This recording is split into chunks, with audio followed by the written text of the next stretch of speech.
जीवन में तू ना वो जीवन नहीं। मत्ती 21 अध्याय का 29 और 30 वचन।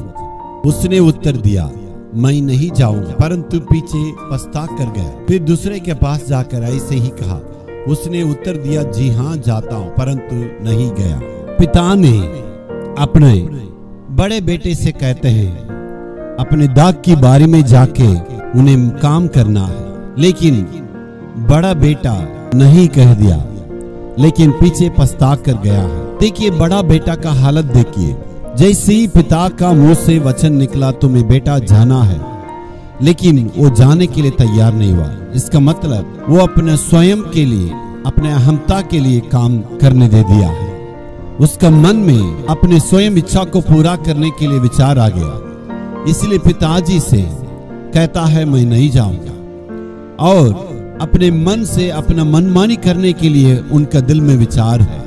जी हाँ मेरे प्यार, वैसे ही परमेश्वर जब कभी आपसे कहता है कुछ कहने के लिए, हमारा मन में एक विचार आता है, हम कहते हैं नहीं जाएंगे। मानव की या मनुष्य की सबसे बड़ी कमजोरी है, सबसे पहले परमेश्वर के वचन जब आते हैं, जब आज्ञाएं मिलती है, प्रभु की वाणी होती है, उस वक्त तुरंत मुंह खोल के बोलते हैं नहीं होगा, हम नहीं जाएंगे, हमसे नहीं हो सकता, मैं ये नहीं करूंगा।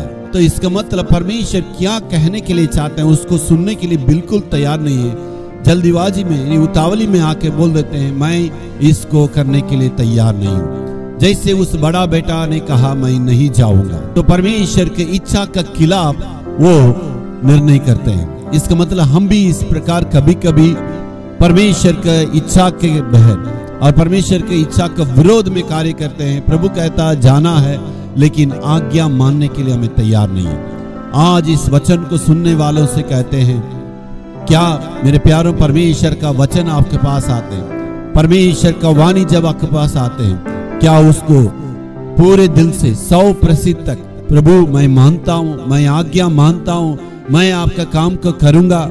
मेरे प्रियो आशीष किसको मिलेगा मालूम है? जो पूरे दिल से अर्पण करते हैं, जो पूरे दिल से आज्ञा मानते हैं, जो पूरे दिल से परमेश्वर के काम करने के लिए तैयार होते हैं, उन्हीं के जीवन के लिए परमेश्वर आशीष दे सकते हैं। Hallelujah, hallelujah.